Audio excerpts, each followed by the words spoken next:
écouter Reconnexion pour Leader, le podcast qui t'invite à t'arrêter, à respirer et à laisser émerger la clarté, la simplicité, la cohérence de ton leadership naturel. Aujourd'hui, on va parler de gérer le chaos intérieur.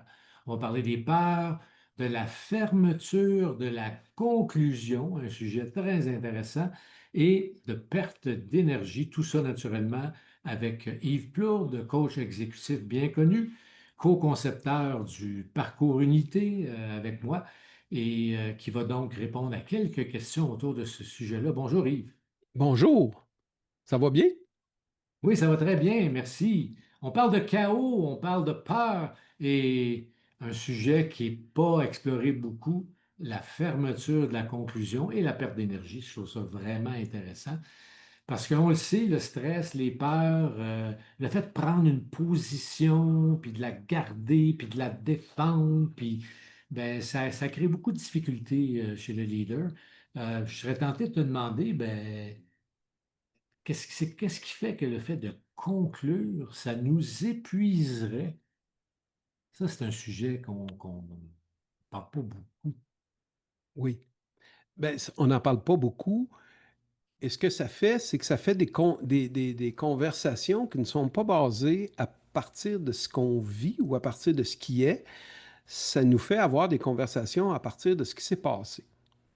Exemple, euh, j'ai Jeanne qui est dans le département X, puis Jeanne, je ne suis pas trop content de sa performance. Donc, en tant que directeur, je conclus que Jeanne n'est pas bonne, puis que je vais chercher à la remplacer. Et j'ai conclu. Donc, ce que je fais à ce moment-là, c'est que c'est comme si je peinture dans le coin Anne. Elle ne peut pas être autre chose que ce que j'ai conclu. Et vu que la personnalité veut se sécuriser et avoir raison dans le propos, ben je reste avec Anne est pas bonne. C'est pas Jeanne tantôt, il y en a peut-être Ah, deux, ça se hein. Il y a peut. peut-être Anne et Jeanne. Ça se peut. Donc, Ah oui, Jeanne n'est pas oui. bonne. Ouais. Donc, qu'est-ce qui se passe à ce moment-là? Ben, Jeanne n'a aucune possibilité d'être différente de comment je l'ai définie, Hmm. parce que j'ai conclu quelque chose à son sujet. Hey, tu me fais Mm. penser à une vieille étude des années 60 sur l'effet Pygmalion, où des Oui, professeurs on a dit à des professeurs qu'on leur donnait des génies alors que ce n'était pas vrai, mais tous ces étudiants-là qui avaient été identifiés comme des supposés génies sont devenus extraordinaires et la conclusion de l'étude, c'est tel je pense, tel tu es. Puis c'est un peu ça que tu dis. Si j'ai conclu que cette personne-là n'était pas bonne, elle ne sera pas bonne, en tout cas au minimum autour de moi. oui. Et ça, on voit ça tellement dans le monde des affaires, mais également dans les familles, où j'ai un enfant qui me ressemble pas. Moi, je suis un fonceur, moi, j'ouvre des portes, puis là, mon enfant grandit, puis genre, ouais, vas-y, fonce, puis tout ça, puis je vois mon enfant apeuré. Puis à ce moment-là, ben, je commence à me faire une opinion à propos de lui comme c'est un peu heureux puis il fera rien en vie. OK? Donc, je viens lui donner une identité basée sur mon point de vue. Donc, la conclusion vient tuer le potentiel que cet enfant-là pourrait devenir à mes yeux. Si par contre, je fais simplement remarquer que, ah, il n'y a pas les talents que j'ai, il y a différents talents, puis les talents qu'il y a, je ne les connais pas. Fait que je vais apprendre à les découvrir. Je vais lui donner de l'attention. Je vais regarder, je vais l'observer comment il se comporte. Bien là, peut-être que je vais me mettre à apprendre des choses. Oui, mais qu'est-ce qui fait que tout le monde ne fait pas ça? Parce qu'on n'a pas été éduqué comme ça, on n'a pas été conditionné de cette façon-là. On a été conditionné comment? On a été conditionné à performer. Donc, à Surtout, répondre tout de suite, même si c'est pas intelligent, là. ben, Comme let's go, le tester crime rapidement. sort, puis ah ouais, puis là, vas-y cogner aux Mhm. portes, là, puis va le vendre ton chocolat ou peu importe l'activité de l'enfant qu'il a à faire, mais est-ce que la personnalité pour ça? Et pourtant, puis là, on va comparer. Regarde ta sœur, elle a eu une campagne de vente de chocolat l'année passée, puis elle est partie toute contente, puis elle a vendu toutes ses barres en l'espace d'1 heure, puis toi, tu as de la difficulté à aller en vendre une. Fait que là, l'enfant a honte parce qu'il sent qu'il n'est pas capable de répondre aux attentes que son père ou sa mère a de lui et il se ferme, il s'isole. Donc, la conclusion, moi-même, je me suis fermé à ce qui est vraiment mon enfant, dans ton exemple, Oui. automatiquement, par réaction, par système de défense peut-être, mais surtout à cause des conditionnements. Mais ça ferme l'autre aussi. C'est ça que je comprends, là. Ben oui, tout à fait. Et c'est de le voir dans un point de vue de comparaison. La comparaison tue, parce que c'est encore là une conclusion. Je compare que Luc est meilleur que Yves. Je conclus ça. Donc, à chaque fois que je vais rencontrer Luc et Yves, je vais toujours regarder Luc comme étant meilleur. Yves va dire des choses, mais je les entendrai pas parce que je considère que c'est Luc qu'il faut que je suive. OK? Mais j'ai jamais pris le temps d'écouter vraiment le propos qui se déroulait dans le présent. Je me suis fié à une image mentale que je me suis fait de Yves, puis je me suis dit, il n'est pas bon de toute façon. Fait à quoi bon l'écouter? OK? Et on voit énormément ça dans les conférences, on voit énormément ça également dans des formations où ce que le formateur n'est pas aussi dynamique que j'aurais voulu. Je trouve qu'il est trop dans le détail. Fait que j'arrête d'écouter. Et je conclus qu'il n'est pas bon. Là, à la fin de la rencontre, je m'en vais un peu frustré parce que j'avais des attentes d'avoir quelqu'un de dynamique puis tout ça. Et j'ai complètement perdu le message qu'il avait à livrer. Hmm. Donc, à ce moment-là, j'ai passé à côté du message. J'ai tué le messager avant même qu'il parle pendant 5 minutes. OK?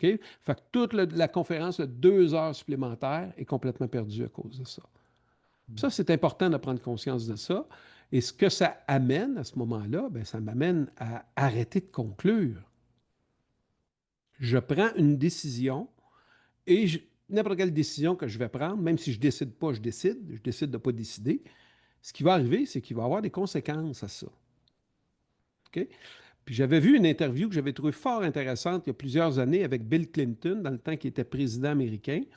Et l'intervieweuse, il posait la question simplement, Monsieur Clinton, vous prenez tellement de décisions importantes en tant que président américain, qu'est-ce que vous faites quand vous vous rendez compte que vous n'avez pas pris une bonne décision? Ben, j'en prends une autre. Donc, il n'est pas attaché à la conclusion qu'il vient de prendre. Il a Hmm. pris une décision, mais s'il voit dans 2 jours, 3 jours, 4 jours, 5 jours que ça ne s'en va pas dans la direction qu'il veut, il va prendre une autre décision. Il ne restera pas pris. Donc, est-ce que la conclusion, quand je conclus, mettons que Jeanne n'est pas bonne, pour revenir à cet exemple-là, ben, ce qu'il fait, c'est que si je vis avec Jeanne pendant les 10 prochaines années, est-ce que je suis capable de laisser aller le fait que Jeanne n'est pas bonne et d'entrer en relation avec elle pour aller m'intéresser à elle pour voir quels sont ses talents, qu'est-ce qu'elle aime de la vie, comment Ouais, elle voit ça? on dit souvent on fait de la psychométrie tous les deux, il y a souvent des gens qui sont juste pas à bonne place dans l'organisation. Tu sais, un Exact. exemple tout simple, si tu es un super introverti qui a besoin d'être seul pour faire ton travail, je pense pas que je te mettrais sur le plancher de la bourse. Tu sais, c'est comme, ce serait peut-être pas à Ça, bonne place. Il y a tellement, on le voit, toi ça- puis moi, il y a tellement de oui, gens qui sont mal positionnés, mais on pourrait tirer des conclusions similaires à beaucoup de nos podcasts. Pourquoi ils ne sont pas bien positionnés? Parce qu'on est tellement dans le faire qu'on n'a pas le temps de prendre du recul, puis d'observer, c'est comme un jeu d'échecs, de mettre les bonnes pièces aux bons endroits, là. Puis oui, est-ce qu'on conclut, est-ce qu'il y a un lien entre le fait de conclure puis la réalité qui ne correspond pas à ce qu'on aurait voulu, ce qu'on aimerait? Es-tu capable de faire un lien avec le fait de conclure? Y a-tu une relation avec. Est-ce qu'on prend plus de conclusions puis de décisions quand ça ne fait pas notre affaire que quand ça fait notre affaire? ben, peu importe. Et ce qui est important avec le lien que tu fais là, c'est que la personnalité, ce qu'elle va faire, c'est qu'elle va vivre tout le temps la même chose. On va en reparler plus tard, là, mais elle va vivre du plaisir et de la souffrance. Donc, comment, quand la réalité devant elle, qu'elle voit devant ses yeux, correspond à ce qu'elle a pensé de comment ça devrait se passer, si les deux sont pareils, elle va vivre du plaisir. Si, ou si c'est mieux encore, elle va vivre encore plus de plaisir. Par contre, à l'inverse, si ce qui se passe à l'extérieur ne correspond pas à ce qu'elle pensait comment ça devrait se passer, là, elle vit de la souffrance. Elle réagit à ça avec une énergie qui est négative. Et là, elle va essayer de changer les choses pour que ça corresponde à l'image qu'elle s'est faite de comment ça devrait être. Ah, mais ça prend beaucoup d'énergie, tout ça. Si on revient au cas de Jeanne, ça ne serait pas plus simple de constater que je trouve qu'elle ne performe pas ici, là, là, de se rendre compte que, bon, non, moi, je suis tanné, là, ça ne me tente plus, là, je vais me trouver quelqu'un d'autre. Oups, tu remarques que ça vient de se faire en toi, parce que la plupart du temps, c'est pas véhiculé, là, c'est comme une pensée intérieure. Puis, suite à avoir fait l'écoute de ce podcast-là, de dire, bon, un instant, qu'est-ce qui vient de se passer, là? C'est de ça qu'ils parlaient, eux autres, là, OK? La conclusion vient de se faire, etc. Qu'est-ce qu'ils pourraient faire d'autre? Parce que là, on réalise deux choses. Je viens de conclure. C'est peut-être pas la meilleure décision parce que je sais que ça vient de toutes mes vieilles expériences, la boîte des conditionnements. Puis je vois que la réalité ne correspond pas à ce que, tu sais, moi j'ai engagé Jeanne, j'avais plein d'espoir, puis je me rends compte que ça n'arrive pas. Puis là, ben, automatiquement, la conclusion, je vais la mettre à la porte, mais là, il part d'autres choses qui vont s'ouvrir, là. À partir du moment où Oui, je peux être avec tout ça, rien changer de tout ça, mais avoir un instant pour m'arrêter, hein, on en parle, pour respirer, observer. Je pourrais peut-être même jusqu'à caler une rencontre avec Jeanne, puis lui faire part de tout ça. Ah, mais là, je peux entendre, ah, tu es malade, on peut pas lui dire ça de même, puis je vais lui faire de la peine, puis c'est ça. mais c'est déjà tout là, anyway. Oui. Puis, tu sais, là, quand on fait cette remarque-là, puis qu'on se rend compte qu'on a conclu quelque chose sur une personne, juste de reconnaître quelque chose de très simple, très, très simple, que je ne connais pas cette personne-là. Je ne connais pas ses besoins, je ne connais pas ses talents, je ne connais pas ses forces, je ne connais pas ce qu'elle aimerait faire dans la vie. Donc, quand je m'intéresse à la personne, pour aller écouter ce qu'elle va me donner comme information pour que je puisse prendre une meilleure décision et rester dans l'ouverture de je ne sais pas qui est Anne au lieu de Jeanne, excuse-moi, au lieu de dire que Jeanne n'est pas bonne, ben, il se passe quelque chose d'intéressant là. Là, Ouais. Jeanne va me donner de l'information et je vais peut-être, hey, sais-tu quoi? Serais-tu intéressé? Je vois que j'ai un poste qui est en demande pour faire telle chose. Ça semble être dans tes cordes, puis tout ça. Qu'est-ce que tu en penses? Aimerais-tu mieux transférer de travail? Et c'est sûr que si la personne n'a pas de résultat, elle n'est pas folle non plus, elle le sait très bien, là. Et vu que ça, elle dit, ah oui, je pense que juste d'en voir comment elle va transformer son état, je vais voir si ça peut être une bonne idée ou pas. Mais je suis en observation. Je ne suis pas dans le jugement. Je ne sais pas si dans l'autre poste, elle va être bonne, mais j'ai le goût d'y proposer. Et là, je peux faire un essai. En tout cas, dans ton exemple, ça a l'air tellement plus fluide, plus calme. Est-ce que c'est pas ça, ce qu'on appelle la résonance cardiaque? Parce que tantôt, d'entrée de jeu, on parlait Oui. de gérer le chaos intérieur. Tout le reste, les décisions automatiques, puis tout le kit, ça s'inscrit dans un chaos versus cohérence ou résonance. Oui. Parce que le chaos, il est dans la tête, il est dans le mental. Il y a toutes sortes de pensées qui se mêlent là-dedans. Là, puis là, c'est un bruit infernal. Comment je fais pour trouver la pureté de la fréquence au lieu d'être dans le bruit? Donc, le chaos, c'est tout le bruit qui me passe à travers la tête. Ah, il arrive ça aux États-Unis, as-tu vu ce qui arrive? Puis là, il annonce une tempête en fin de semaine. Puis là, je suis perdu là-dedans. Je suis partout sauf ici maintenant.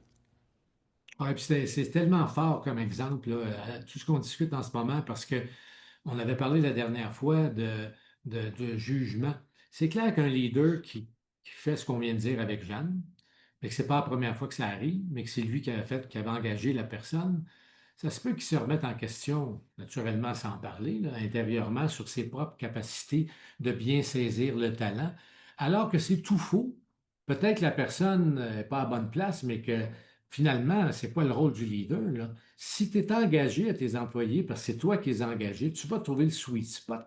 Tu vas, avec l'observation, avoir le recul qui va te permettre, pas à chaque fois qu'il y a de quoi qui ne va pas, de dire, bon, c'est terminé, de peut-être travailler un peu plus pour aller voir comment amener la personne au bon endroit.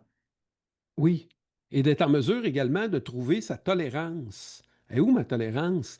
Si j'ai pas de tolérance, pourquoi j'ai pas de tolérance? Qu'est-ce qui fait que j'ai pas de tolérance? Et là, je me pose cette question-là et je ne cherche aucune réponse. Je ne cherche pas de conclusion là-dessus. Ouais. Puis là, à un moment donné, le lendemain matin, je me rends compte de mon intolérance par moi-même. Puis là, je fais ah, regarde donc ça, t'es encore intolérant. OK. Juste le fait de le voir clairement va faire en sorte que je vais acquérir la tolérance. Mais juste la façon que tu en parles, c'est comme de passer du stress à une forme d'accueil. C'est ça l'observation, en quelque part. Puis, parce qu'on parlait aussi gérer le chaos intérieur, peur, fermeture, conclusion et perte d'énergie. Tout ça, c'est du stress, là. Oui. Tandis que quand je suis tout là, présent à ce qui est en train d'arriver, je vais le voir que je suis intolérant. OK? Et là, je n'essaye pas de me dégager de l'intolérance. Je reste avec l'intolérance. Et là, l'intolérance va pouvoir me donner son cadeau. Mais pour ça, il faut que je sois présent au cadeau qu'elle va me donner. Si je ne suis pas présent, pas de prise de conscience, et je suis habitué, ben oui, je suis intolérant, puis là, je me mets à être intolérant avec tout le monde dans la vie, et je ne me sens pas bien avec ça.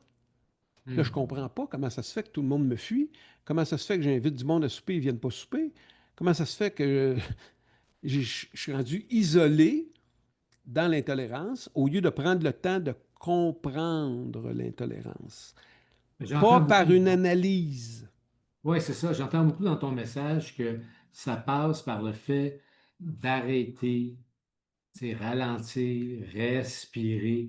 Ce qu'on ne fait pas beaucoup quand on est dans notre petit trou de C'est ça. hamster, comme sont beaucoup de chefs d'entreprise. Exactement.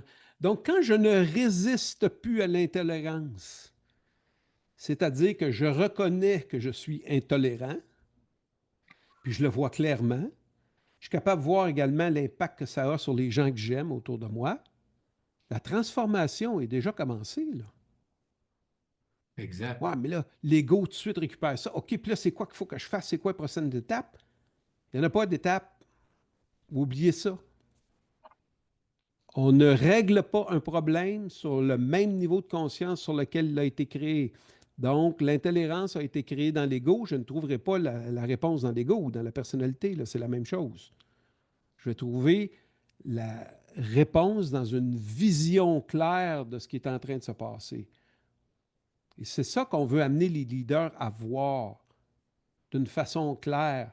Et lorsque tu le vois d'une façon claire, tu arrêtes de t'en faire, tu arrêtes de stresser, tu te sens en sécurité parce que tu es complètement connecté à toute ton intelligence et pas simplement à ton intellectuance. Autrement dit aussi, je pense qu'il y a beaucoup de réactions qu'on peut avoir, puis on va avoir avec des peurs. Bien sûr. Puis c'est encore la même chose pour la peur. Tu sais. C'est quoi la source de toutes les peurs? Puis je vous pose la question, je vous laisse là-dessus. C'est quoi la source de toutes les peurs? Fait que si c'est sûr que tu commences à vouloir régler une peur, après ça, je vais régler l'autre, après ça, je vais régler l'autre, après ça, je vais régler l'autre, tu vas passer ta vie là-dessus. Mais quand j'ai compris le pattern de toutes les peurs, je peux les régler toutes en une shot. OK? Comment? En s'observant. Encore là, en observant qu'est-ce qui fait que j'ai peur. Qu'est-ce qui fait que j'ai peur parce qu'il annonce de la pluie? Ah, ben là, je me rends compte que s'il pleut, je ne peux pas prendre la route, tout d'un coup, qu'il arrive telle affaire. Et je pense que tout ce que je vois comme machination, c'est la réalité. C'est pas la réalité. C'est une illusion. Donc, je suis coincé dans cette illusion-là et je conclus que si je prends la route, je vais mourir. Je peux vous dire une chose, il y a des gens qui meurent sur la route quand il fait soleil, il fait 30 degrés Celsius. OK? Puis là, les gens, ouais, mais là, il y a un risque, puis tout ça. C'est sûr que si tu es dans la peur, tu risques d'attirer ça aussi par résonance. Oui, Tu comprends? exact. Fait que c'est ça qu'il faut. un peu saisir dans tout ça, là. Puis continuez à vous observer. C'est quoi les peurs que j'ai? Quelles sont les peurs qui m'habitent? Comment ça se fait que j'ai peur de ça? Et reliez ça aux trois besoins du premier podcast. Vous allez peut-être trouver des réponses intéressantes là-dedans. Puis sinon, Mais écrivez-nous. Ça va nous faire oui, puis plaisir. exactement. Puis gérer le chaos intérieur, donc, qu'est-ce qu'on pourrait donner comme action? Puis je pense qu'on le dit depuis le début, on parle d'observation, de recul, d'arrêter, de respirer. Euh, Parlons un peu de l'observation, c'est quoi? Donnons un exemple que quelqu'un pourrait peut-être décider que cette semaine, je vais tenter de faire ça, de s'auto-observer, d'observer. Parle-nous un peu de ça en conclusion aujourd'hui. OK. Ben, il y a deux éléments essentiels là-dedans, là. Il y a l'observateur puis l'observation. OK? Deux choses très importantes à saisir. Quand on commence à faire un certain cheminement, on se fait dire ça, il faut que tu sois observateur. Mais c'est qui l'observateur? C'est encore le penseur? C'est encore la personnalité qui va observer? Dans la différence entre la position observateur, chose observée, c'est qu'il y a encore une dualité, il y a encore une séparation. Quand je suis dans l'observation pure, c'est-à-dire ma tête est tranquille, puis je vois comme une caméra ce qui est en train de se passer, il n'y a pas de différence entre l'observateur et la chose observée. Ça fait un. Ce que je veux dire par là, je vois une situation qui est en train de se passer là, et il y a une réaction en moi, je vis de la colère. Quand je suis dans l'observateur, ce qui se passe, c'est que là, je vais juger que la colère, je ne devrais pas vivre ça. Donc, je suis séparé de la colère. Il y a l'observateur et il y a la colère. Il n'y a pas d'unité. Lorsque je suis dans l'observation, je me rends compte que je suis la colère. OK? Pas de distance. Et là, ce que je fais, je reste dans l'état de colère. Je n'essaye pas de la changer. Je n'essaye pas qu'elle s'en aille. Je n'essaye pas de l'éliminer. Je ne vais pas prendre un verre pour me détendre ou aller au gym pour passer ma frustration. Je reste avec la colère. Et, au bout de 3 minutes, elle est disparue. Là, j'ai permis à la colère d'être totalement ce qu'elle est, c'est-à-dire ce que je suis. Et donc là, je suis capable de découvrir ça. Et automatiquement, si je reste avec la colère, il y a des bonnes chances qu'il y ait des vieilles mémoires qui montent, puis que je vois dans ma tête une situation que j'ai vécue avec mon père quand j'étais jeune, qui m'a mis en colère, ou avec ma mère, ou là, il y a une croyance qui monte à mon esprit qui dit, bon, exemple, on devrait pas, je ne sais pas moi, courir ou aller rapidement dans une zone scolaire. Tout le monde sait ça, là. OK? Mais lorsqu'on voit une auto faire ça, là, je deviens en colère, maudit sans génie, tatati, tatata. Mais pourquoi ça vient te chercher tant que ça? C'est ça, il faut que tu comprennes, il faut que tu regardes. Lorsque tu te rends compte, à un moment donné, à force d'observer ça, là, tu réalises que, ah, OK, je ne me suis pas décollé de la colère, je suis resté avec ça. Puis ce que la colère vient de me donner comme information, c'est que toute ma vie, je me suis conformé aux lois. Puis quand je vois quelqu'un qui ne se conforme pas, ça me met tout à l'envers. Hmm. Puis là, ça fait ah, OK. Donc, j'ai-tu vraiment besoin de me mettre dans cet état-là quand quelqu'un fait ça ou je peux juste le constater? Hmm. C'est tout. OK? Donc, juste le constater. Puis là, 3, 4 semaines, 1 mois, 2 mois, 2 ans après, il arrive une situation similaire. Puis là, il y a un fou dans le trafic qui me coupe par la droite puis qui vient me dépasser. Puis là, je viens pour voir que la colère monte en moi. Et là, je vois clairement ce qui est en train de se passer là. Puis là, ah non, je n'embarquerai pas là-dedans, là. Et je suis C'est ça la certain, présence. C'est ça c'est la ça, présence. exactement. Sinon, tu es dans le passé. Tu es tout le temps dans le C'est passé. ça. Puis le Oui. pattern se Puis c'est répète et sûr se répète et se qu'aujourd'hui, répète. dans les médias sociaux, les médias, la télévision, on est toujours en train de nous ramener dans le passé d'une façon quelconque. Ça. Oui, Donc, cultiver l'observation est important. Alors, fait que l'action, vraiment, là, si on veut faire quelque chose de ce podcast, c'est d'observer une situation qui te dérange là, ces jours-ci. Mais au lieu de la changer, le voir, reconnecter en t'arrêtant, en respirant, en te souvenant de ce qui a été dit ici, puis de reconnaître l'état dans lequel tu es. C'est une forme de résistance quelconque, là. C'est ça.